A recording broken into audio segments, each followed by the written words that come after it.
शिष्य ने गुरु से पूछा कि मैं कौन हूं? तो उसने कहा कि तू ब्रह्म है। आप कौन है? मैं ब्रह्म हूं। और मैं कौन हूं? तत्त्वमसि, तू भी ब्रह्म है। आप कौन है? अहम ब्रह्मास्मि, मैं भी ब्रह्म हूं। ये सारी दुनिया क्या है? सर्वमिदं जगतम खलु ब्रह्म है। ये पूरा संसार ही ब्रह्म है, हम सब ईश्वर का ही अंश हैं। ये चेतना, ये विचार मनुष्य में जो आया, ये बड़ी क्रांति थी। मेरे फार्म हाउस पे लगभग 30 के आसपास गाय हैं, सब देसी गाय हैं। तो जब भी कोई गाय गर्भवती होती है और मेरे पास समय होता है, तो मैं प्रेग्नेंट होती है और बच्चा होना होता है, तो मैं अक्सर चला जाता हूँ वहाँ पर। चलिए, हालांकि सब लोग हैं, लेकिन फिर भी एक एंग्जाइटी रहती है। और मैं देखता हूँ वो बच्चा गिरता है, थोड़ी देर में ठीक रहता है, उसको गाय चाटती है और उसके बाद वो धीमे धीमे खड़ा होना शुरू करता है। 2 घंटे बाद तो वो चारों टांगों पर खड़ा होकर माँ का दूध पी रहा होता है। आदमी का बच्चा 9 महीने तक खड़ा नहीं होता, बैठता ही नहीं है, क्योंकि इससे पहले जो उसकी प्रोसेस थी बनने की, वो खड़े होने पर ही थी। तो वो बच्चा पूरी तरीके से चलने लायक होकर ही यूट्रस से बाहर आना था। लेकिन अब वो हॉरिजॉन्टल नहीं बचा है, वो सीधे खड़ा हुआ है, प्रेशर ज्यादा है, तो वो जल्दी पृथ्वी पे आ जाता है और जो उसे अंदर समय लेना चाहिए था, वो बाहर समय लेता है। मनुष्य की इसी जल्दबाजी ने मनुष्य को चांद पर पहुंचाया है। 1000 बुराइयां हैं मेरे देश में, 1000 समस्याएं हैं मेरे देश में। थोड़ा बहुत दुनिया में भी घुमा हूं, थोड़ा बहुत दुनिया मैंने भी देखी है, भारत में तो काफी देखी है और बाहर भी काफी देखी है। मुझे नहीं लगता कि इतना बड़ा जहाज 150 करोड़ पैसेंजर्स लिए हुए चुनौती के किसी सागर में इतनी तेजी के साथ दौड़ा हो जितना भारत दौड़ रहा है। भगवान राम के साथ लड़ने के लिए तो सैकड़ों वानर गए थे, बंदर तो बहुत सारे थे, लेकिन उनमें उल्लेखनीय 2-4 बचे। और उनमें से एक ऐसा उल्लेखनीय हो गया, एक ने इतना समर्पण का काम किया। किसी गांव में हो सकता है कि राम का मंदिर नहीं हो, पर ऐसा गांव हिंदुस्तान में नहीं है जहां बजरंग बली ना बैठे हुए हो, जहां एक जगह उनका रंग पोत के कहीं ना कहीं उनको बिठा ना दिया जाए। पशु रेंग रहे थे 4 पैरों से पूरी दुनिया में लाखों वर्ष पहले। किसी को उम्मीद नहीं थी कि 2 पैरों पर खड़ा हुआ जा सकता है। कुछ पशु खड़े होते थे लेकिन वो बैठ जाते थे, और अपनी कमजोर स्किन, कमजोर दांत, कमजोर उंगलियों वाले एक जानवर ने यह सोचा, एक पशु ने यह सोचा कि इस जंगल की भीड़ में मैं कैसे बचूंगा। अभी मैं नए साल पे सेरेंगेटी में था, तो मैंने वहाँ बहुत पास जिंदगी को ख़त्म होते हुए, बनते हुए देखा। मैंने वहाँ लेपर्ड को किल करते हुए देखा, चीते को, एक एंटीलोप को मारते हुए देखा, अपने सामने उसकी आखिरी आवाज़ें सुनी, जो नेचर का लॉ है। और हम जैसे लोग जो शाकाहारी हैं, जो थोड़े से आध्यात्मिक हैं, बड़े अंदर से द्रवित होते हैं, लेकिन हमारे जो चालक थे गाड़ी के, उन्होंने कहा ये नेचर का लॉ है, इसको चलने दीजिए, इसको देखिए और महसूस करिए। तो आदमी ने सोचा कि मैं कैसे बचूंगा, तो उसने पिछले पैरों पर खड़ा होना शुरू किया, उसने पेड़ पर चढ़ना शुरू किया, उसने जानना शुरू किया, उसने पत्थरों को घिसना शुरू किया, और धीमे धीमे अपने उसके सेट को उसने इस तरह मांझा, इंप्रोवाइज किया। उसके डीएनए में ये इंप्रोवाइजेशन आ गया, और आज की डेट में सबसे वनरेबल और सबसे कमजोर जानवर होने के बाद भी वो दुनिया के सारे जानवरों पर राज करता है। दुनिया के सारे जानवर उसकी एक चाबुक के नीचे हैं। जिस जंगल में उस शेर की आहट भर से जंगल आतंकित हो जाता है, बंदर बोलने लगते हैं, चिड़िया चिल्लाने लगती हैं, और आपका गाइड कहता है शांत रहिए, शांत, शायद इधर से टाइगर है, इधर टाइगर है, और आप पूरी अपनी एनर्जी लगा देते हैं उसे देखने के लिए, उस सारी शक्ति पर। और यहां तक कि वे जो पंच तत्व हैं, जो भगवान के बनाए हैं, क्षिति, जल, पावक, गगन, समीर, इन 5 पर भी उसने अधिकार कर लिया है। वो वाटर की फॉर्म डिस्टर्ब कर रहा है, वो वायु को डिस्टर्ब कर रहा है। और मैं तो एनसीआर से आया हूं, तो मुझे पता है कि कितना डिस्टर्ब कर रहा है। मैं तो मतलब बॉम्बे में आते हैं तो हमारे फेफड़े हड़ताल कर देते हैं, कहते हैं ये क्या पी रहा है तू, मतलब अभी तक तो कुछ और पी के आ रहा था। तो आदमी ने अधिकार किया। ये कैसे किया उसने? ये उसने लगातार खुद को स्किल सेट के साथ तैयार किया। और आप देखिएगा कि छोटी छोटी चीजें अगर आप देखेंगे, हमको शुरू में सिखाया गया कि जो पीछे टेल है वो हमारे जानवर होने का प्रमाण है, जो हमारे पेट में एक छोटी सी इंटेस्टाइन बची हुई है, अपेंडिक्स, वो भी इसी बात का प्रमाण है। लेकिन मैं अक्सर देखता हूं, आपने देखा होगा, घोड़े ने एक बच्चे को जन्म दिया, घोड़ी ने, वो थोड़ी देर बाद खड़ा हो जाता है। मेरे फार्म हाउस पे लगभग 30 के आसपास गाय हैं, सब देसी गाय हैं। तो जब भी कोई गाय गर्भवती होती है और मेरे पास समय होता है, तो मैं प्रेग्नेंट होती है और बच्चा होना होता है, तो मैं अक्सर चला जाता हूँ वहाँ पर कि चलिए, हालांकि सब लोग हैं, लेकिन फिर भी एक एंग्जाइटी रहती है। और मैं देखता हूँ वो बच्चा गिरता है, थोड़ी देर में ठीक रहता है, उसको गाय चाटती है और उसके बाद वो धीमे धीमे खड़ा होना शुरू करता है। 2 घंटे बाद तो वो चारों टांगों पर खड़ा होकर माँ का दूध पी रहा होता है। आदमी का बच्चा 9 महीने तक खड़ा नहीं होता, बैठता ही नहीं है, क्योंकि इससे पहले जो उसकी प्रोसेस थी बनने की, वो खड़े होने पर ही थी, तो वो बच्चा पूरी तरीके से चलने लायक होकर ही यूट्रस से बाहर आना था। लेकिन अब वो हॉरिजॉन्टल नहीं बचा है, वो सीधे खड़ा हुआ है, प्रेशर ज्यादा है, तो वो जल्दी पृथ्वी पे आ जाता है, और जो उसे अंदर समय लेना चाहिए था वो बाहर समय लेता है। मनुष्य की इसी जल्दबाजी ने मनुष्य को चांद पर पहुंचाया है। इंप्रोवाइजेशन की इसी कला ने उसे पूरी पृथ्वी का मालिक बनाया है, जिसे पवित्र कुरान अशरफुल मखलूकात कहती है, पवित्र बाइबल उसे I am the divine flame कहती है, और हमारे पवित्र वेद उसे अहम ब्रह्मास्मि कहते हैं। शिष्य ने गुरु से पूछा कि मैं कौन हूं, तो उसने कहा कि तू ब्रह्म है। आप कौन है? मैं ब्रह्म हूं। और मैं कौन हूं? तत्वमसि, तू भी ब्रह्म है। आप कौन है? अहम ब्रह्मास्मि, मैं भी ब्रह्म हूं। ये सारी दुनिया क्या है? सर्वमिदं जगतम खलु ब्रह्म है, ये पूरा संसार ही ब्रह्म है, हम सब ईश्वर का ही अंश हैं। ये चेतना, ये विचार मनुष्य में जो आया, ये बड़ी क्रांति थी। और इसलिए नहीं कह रहा कि मैं आत्ममुग्ध हूं इस बात पर कि मैं इस देश में पैदा हुआ हूं, इस बात पर भी गर्व करना चाहिए कि विचार की सबसे पहली श्रृंखला इस तरह की कि हम कौन है और कहां से आए, हमें जाना कहां है, ये इसी देश में शुरू हुई जिस देश में आप बैठे हुए हैं, जिस देश में आपने जन्म लिया है। दुर्भाग्य की आंधी हुई, 1000 वर्ष की हमारी गुलामी हुई, और गुलामी में हमें कुछ ऐसी संस्कृतियों ने गुलाम बनाया जिनको हम वैचारिक रूप से बहुत छोटा समझते थे। सड़क पर चलते हुए एक नोबेल पुरस्कार विजेता को एक सांड चोट पहुंचा दे, उछाल के मार दे, तो सांड ये नहीं पूछता कि आपको नोबेल मिला था। सांड सांड होता है, वो उसको पता ही नहीं है आपके ज्ञान का, आपकी प्रतिभा का। भारत के ज्ञान और प्रतिभा ने कभी ये नहीं सोचा था कि पशुता भी कहीं होती होगी। भारत पशुता से ऊपर बढ़ चुका था, नृत्य में, संगीत में, कला में, सब में। और जहां जहां वो पशुता नहीं पहुंची, वहां वहां मनुष्यता सुरक्षित है। यहां अलग अलग प्रदेशों से आए हुए लोग बैठे हैं। मैं 4 साल पहले केरल गया रुकने के लिए, मेरी बेटियों ने सजेस्ट किया, तो 5-6 दिन बाद लौटकर मेरी छोटी बेटी ने मुझसे पूछा कि ये लोग इतने हम्बल कैसे हैं, ये लोग इतने कल्चरल कैसे हैं। हर घर के आगे अल्पना है, हर लड़की के जूड़े में गजरा बंधा हुआ है, बहुत पोलाइटली वो आपसे बात कर रहे हैं, घर सजे सवरे हैं, सड़कें एकदम साफ हैं। हम लोग जो वेस्टर्न यूपी वाले हैं, जो गाजियाबाद, बुलंदशहर वाले, नोएडा वाले, कोई बैठे हो तो माफ करिएगा, हम इतने रिएक्टिव क्यों हैं? हमारे यहाँ इतनी रिएक्टिवनेस है, इतनी रिएक्टिव है। आप कभी हमारे यहाँ मेरठ में आइए, आप किसी से पूछिए, स्टेशन पे पूछिए, भाई साहब वो गाड़ी कब आएगी, रेल कब आएगी, क्यों कट के मरेगा? जैसे ट्रेन का काम कट के मारना ही है। आप तो चौंक जाएंगे। हमारे यहाँ मतलब कोई, लखनऊ एकमात्र ऐसी जगह है, तहजीब का शहर है, वरना हमारे यहाँ तो लखनऊ में जैसे बोला जाता है, कोई लखनऊ का यहाँ होगा कि मैं आपकी शान में गुस्ताखी करना चाहता हूँ, तो मेरठ में किसी चौधरी साहब से एक लखनऊ के आदमी ने कह दिया कि हुजूर मैं आपकी शान में गुस्ताखी करना चाहता हूँ। चौधरी साहब बोले करके देख तू। उन्हें लग रहा है गुस्ताखी भी कोई खराब बात है। तो ये जो रिएक्शन हमारे अंदर आई, तो मेरी बेटी ने पूछा कि हम ऐसे क्यों हैं कि सड़क पर हम झगड़ा कर लेते, चौराहे पे झगड़ा कर लेते, जरा सी बात पे हम चिल्लाने लगते। तो मैंने उसको बताया कि बेटा 1000 साल में 2 बार वैकेशन पे लोग आए हमें लूटने के लिए। हम लोग सो रहे थे कि लोग आए। शक, हूण, कुषाण, यमन, चंगेज, पठान, तुर्क, तातार, मंगोल, डच, फ्रांसीसी, पुर्तगाली, रोहेले, खिलजी, कौन कौन। हर बार कोई ऊंट के घोड़े पे चढ़ के कोई भी आ रहता था रात को लूटने के लिए, औरतें उठा ले गया, सामान उठा के ले गया। हम में रिएक्शन आ गई। हमको लगता है हर आदमी मारने आया है। हम रात में जगते तो हमको लगता है कोई आ गया है, वो डीएनए में चला गया। सौभाग्य से आतंक की आदि दक्षिण में नहीं पहुंची, केरल में नहीं पहुंची, और ये बड़ा सौभाग्य रहा। तो आज भी आप देखेंगे दक्षिण में कला, संस्कृति, सभ्यता बहुत ही अच्छी है।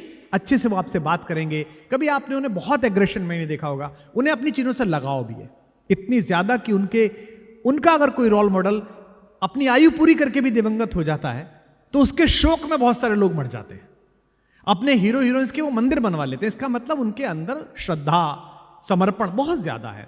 भारत का ये मूल तत्व था, लेकिन भारत का ये मूल तत्व खंडित हुआ 1947 में। एक आजादी आई उदास माहौल में। ये कोई पॉलिटिकल स्टेटमेंट नहीं है, ये सोशल स्टेटमेंट है। हम जैसा देश चाहते थे, हम जैसी आज़ादी चाहते थे। मैं कभी गया नहीं पाकिस्तान, बहुत बुलावे आए, और सौभाग्य है कि वहाँ इतनी पॉपुलैरिटी है कि वहाँ लगभग 8-9 शायर ऐसे हैं जो कुमार लिखते हैं। कुमार असलम है, कुमार जावेद है, कुमार अर्शी है, जो सिर्फ मुझे सुन के लिखते हैं। वो कभी दुबई में मिलते हैं, शारजहां में मिलते हैं, पर मैं गया नहीं। बुलावे तो बहुत आए, लेकिन तब भी मेरे ख्वाबों में कई बार लाहौर आता है, तब भी मेरे ख्वाबों में कई बार फैसलाबाद आता है। मुझे लगता है मेरी ज़मीन है। हिंगलाज भवानी आती है, कटास राज का मंदिर आता है, मुझे लगता है कि यह है। मेरे ख्वाबों में ढाका की गलियां आती हैं। मेरे पिया गए रंगून का गाना मुझे लगता है मेरे देश का गाना है। लेकिन एक खंडित आज़ादी आई, एक उदास आज़ादी इस देश में आई। आप ये सोच सकते हैं कि आपका टर्नओवर क्या है, आपका क्या योगदान है, लेकिन कैंसर शरीर में नहीं होता, सेल में होता है। और इम्यूनिटी भी शरीर में नहीं होती, सेल में होती है। तो हिंदुस्तान की आर्थिक तरक्की की जो शरीर है, उसकी मजबूत जो एक सेल है, उसमें से एक आप है। सदा ये महसूस करिएगा, सदा ये जानिएगा कि आप वो सेल हैं। अगर आप अपने काम पर मुग्ध नहीं हैं तो फिर आप काम नहीं कर सकते। मुझको 2 सितंबर को इस साल 38 साल हो गए स्टेज पर। मैं 2 सितंबर 1988 को पहली बार स्टेज पर चढ़ा, 17 साल की आयु में, और मैंने लगभग 5000 रात जाग ली होंगी 44 देशों में। लेकिन आज भी हर स्टेज पे चढ़ते समय मुझे लगता है आज कुछ अलग बोलना है, आज कुछ नई बात बोलनी है। और ये बात मैंने हिंदुस्तान के एक बहुत बड़े बल्लेबाज से सुनी और सीखी। वो यहीं रहते हैं, विश्व ने मास्टर कहता है, मास्टर ब्लास्टर कहता है उनको। उन्होंने एक दिन कहा कि मैं जब भी क्रीज पर जाता हूं और जो पहली बॉल आती है मुझे खेलने के लिए, तो मेरे नाभि के आसपास एक गोल चक्र चलता है और मुझे ऐसी एंजाइटी होती है जैसे पहली बार मैं वानखेड़े में प्रैक्टिस के लिए उतरा था, एक जूनियर टीम के खिलाड़ी की तरह, अतिरिक्त खिलाड़ी की तरह। ये क्वेस्ट अगर आपके काम में नहीं है तो फिर आपको वो लीजेंड नहीं बना सकती, फिर आपको महान नहीं बना सकती। देखिए, मरने के बाद कौन बचेगा ये पता नहीं है। कहते कुछ भी रहिए, लेकिन आपके जाने के बाद क्या होना है कुछ पता नहीं है। जो कुछ होना है आपके होने पर होना है, और आपका होना इतना महत्वपूर्ण होना चाहिए कि आपके जाने के बाद भी वो होता रहे। भगवान राम के साथ लड़ने के लिए तो सैकड़ों वानर गए थे, बंदर तो बहुत सारे थे, लेकिन उनमें उल्लेखनीय 2-4 बचे। और उनमें से एक ऐसा उल्लेखनीय हो गया, एक ने इतना समर्पण का काम किया। किसी गांव में हो सकता है कि राम का मंदिर नहीं हो, पर ऐसा गांव हिंदुस्तान में नहीं है जहां बजरंग बली ना बैठे हुए हो, जहां एक जगह उनका रंग पोत के कहीं ना कहीं उनको बिठा ना दिया गया।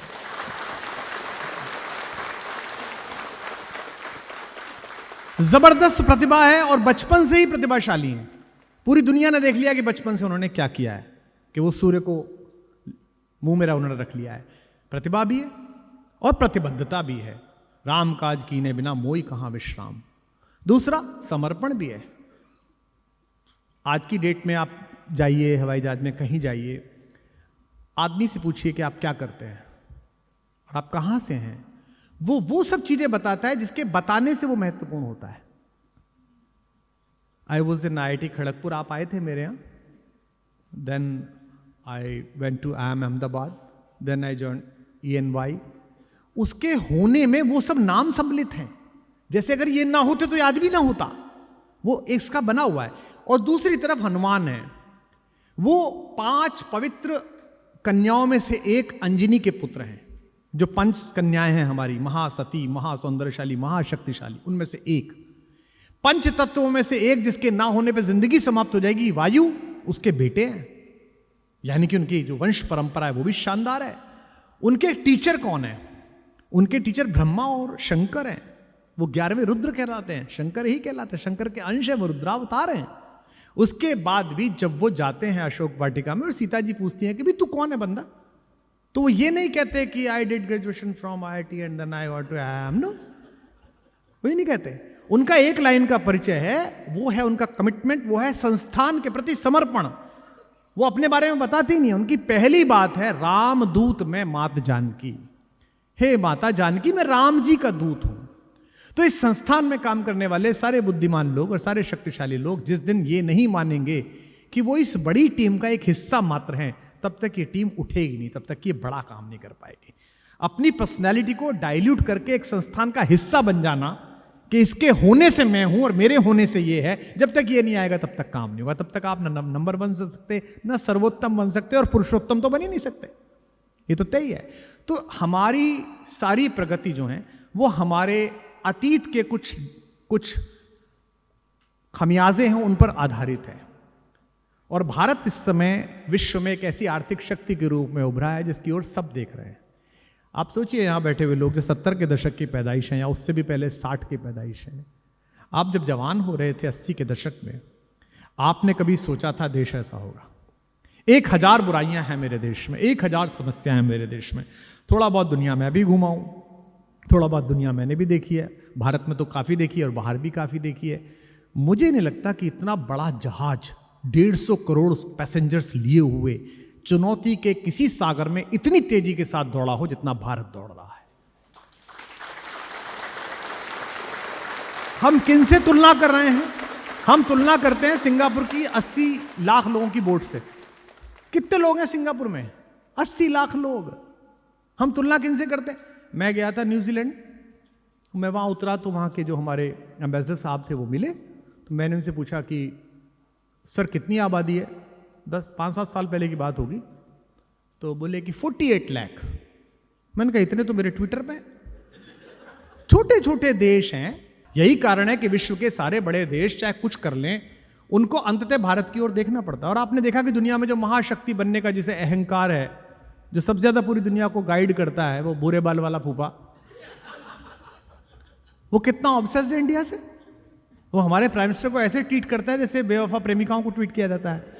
सुबह आई लव यू कहता है, रात को आई हेट यू कहता है, और ऐसे ही चलता रहता है। कभी बढ़ा देता है, कभी घटा देता है। ये किस लिए हो रहा है? ये हो रहा है 150 करोड़ लोगों का जो स्नोबॉल इफेक्ट है प्रगति का, बढ़ने का। ये किसी सरकार की वजह से नहीं हो रहा है, ये 150 करोड़ लोगों के सपनों से हो रहा है। जिसके पास जो पैदल चल रहा है उसे एक साइकिल का सपना है और उसके लिए वो लड़ रहा है। जो साइकिल चला रहा है उसके पास एक मोटरसाइकिल का सपना है और उसके लिए लड़ रहा है। जिसके पास मोटरसाइकिल है वो एक छोटी कार के सपने के लिए लड़ रहा है। और मैं इन सब प्रोसेस से निकल के आया हूं, इसलिए मैं कह सकता हूं। और जिसके पास छोटी कार है वो बड़ी कार के लिए लड़ रहा है। वो बाजार सड़क से गुजरती हुई मर्सिडीज को देखता है ध्यान से, फिर सोचता है कि ई वाली ले लो, फिर सोचता है नहीं एस वाली ले लो, फिर कहता है जीएलएस ले लो, फिर कहता है मैबैक ले लो, और फिर धीमे धीमे वो सोचता है कि करीना में उसका एक चार्टर कहीं खड़ा हो सकता है क्या। और फिर वो लगवाता है किसी एविएशन वाले के यहाँ दुकान पे कि 20 दिन तू चला लेना और बाकी 10 दिन मैं उड़ूंगा और मैं लिख पाऊंगा कि मेरे पास चार्टर है। और फिर कोशिश करता है कि मेरे ही पास रहो, इसे कस्टमाइज करा लो। इन सारे सपनों को एकत्रीभूत करके, इंटीग्रेट करके जब पंख दिए जाते हैं तो उसका नाम हिंदुस्तान है, उसका नाम भारत है। 150 करोड़ सपने एक साथ हैं।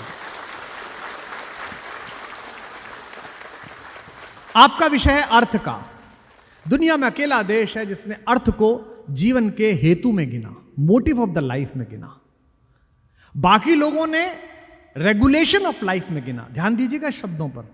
बाकी दुनिया के देश के लिए फाइनेंस और पैसा रेगुलेशन ऑफ लाइफ था। मेरे पास अनाज है, चमड़ा नहीं है, मैंने चमड़ा निकालने वाले को अनाज दे दिया, उसने मुझे चमड़ा दे दिया, रेगुलेशन ऑफ लाइफ है। फिर लगा कि इससे दिक्कत हो रही है, एक मेटल को बना लेते हैं। पहले चमड़ा बना, फिर मेटल बना, फिर सोना बना, फिर चांदी बना, फिर गिलेट के रुपये आए, फिर कागज आ गया। और अब कागज भी खत्म हो गया। अब वो मोबाइल से मोबाइल छुआ दो, उससे हो गया, काम शुरू हो गया। अब आप लोगों ने वैसा शुरू कर दिया। यानी कि ये exchange of day to day life का नाम था अर्थ दुनिया के लिए। हमारे यहां ऐसा नहीं था। हमारे यहां अर्थ जीवन का हेतु है।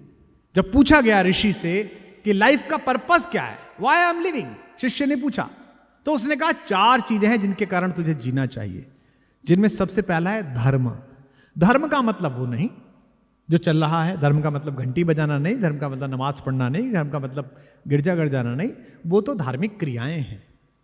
धर्म का मतलब है, या बेटे किसी भी आदमी से पूछूं मैं कि धर्म का मतलब क्या है, तो मुझे अहंकार नहीं है, लेकिन मैं मानता हूं 99% लोग यही सब बातें बताएंगे। पूजा करना धर्म है, व्रत रखना धर्म है, मंदिर जाना धर्म है, गिरजाघर जाना धर्म है। नहीं, ये धार्मिक क्रियाएं हैं। फिर धर्म क्या है, ये शायद आप पहली बार सुनेंगे जो मैं बताने जा रहा हूं।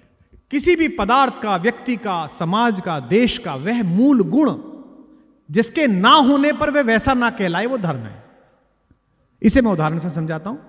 जैसे आंख है, आंख बहुत सारे काम करती है। आंख मारी भी जाती है, आंख दबाई भी जाती है, आंख रोती भी है, आंख रोती भी है, आंख पकती भी है, आंख फेरी भी जाती है, आंख दिखाई भी जाती है, आंख चुराई भी जाती है। 1000 मुहावरे हैं आंख के।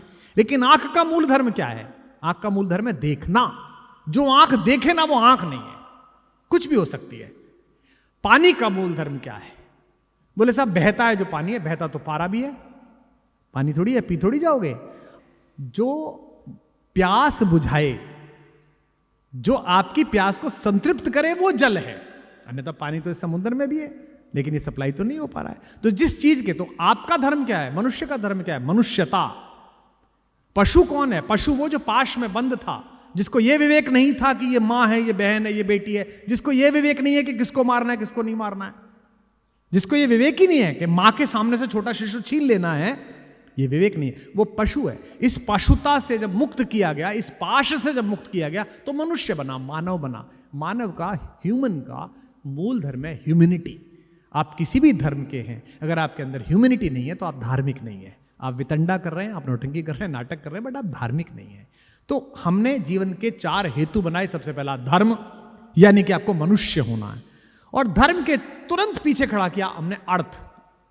अब धर्म के ठीक पीछे काम भी आ सकता था, है ना, रिप्रोडक्शन भी आ सकता था, सेक्स जिसे कहते हैं, लस्ट जिसे कहते हैं। हालांकि सेक्स बड़ा घिसा हुआ शब्द है, लस्ट जिसे कहते हैं, लेकिन हमारे ऋषियों ने काम को तीसरे नंबर पर रखा, पहले अर्थ को रखा। अर्थ मतलब क्या? अर्थ मतलब what is the meaning of life. मैं क्यों जी रहा हूं? मैं सुबह उठा, दिन भर मैंने काम करा, फिर मैं सो गया। असंख्य लोगों से पूछिए आप क्यों जी रहे हैं, उनके पास जीने के बड़े ही छोटे, घटिया और टुच्चे लॉजिक होते हैं। और ऐसे लोग केवल आते हैं और जाते हैं, इनकी कोई काउंटिंग नहीं होती, ना समाज में, ना परिवार में, ना कहीं भी। अगर इस दुनिया की, या तो फिर काउंटिंग छोड़ दीजिए, मुझे काउंटिंग में रहना ही नहीं है। और अगर इस दुनिया की काउंटिंग में रहना है, इस दुनिया की काउंटिंग में रहना है, तो जो आपके आज के रिजोल्यूशन का पहला वर्ड है, उसकी तरफ आपको मुंह करके चलना पड़ेगा, और वो है सर्वोत्तम। सबसे आगे पहुंचना है, सबसे आगे जाना है। जिस क्षेत्र में खड़े हुए हैं इसमें पीछे नहीं रहना है। 1970 में एक छोटे से कस्बे में मैं पैदा हुआ, और जब मैंने आंख खोली तो मैंने देखा कि हमारी फिल्में, हमारा समाज, हमारे परिवार वाले सब ये बता रहे थे कि जीवन उसका सफल है जिसके पास एक नौकरी है। और नौकरी में भी वो फिल्में बन रही थी जिनमें डॉक्टर साहब और इंजीनियर साहब बड़े आदमी थे। सत्यकाम बन रही थी, सत्यम शिवम सुंदरम बन रही थी।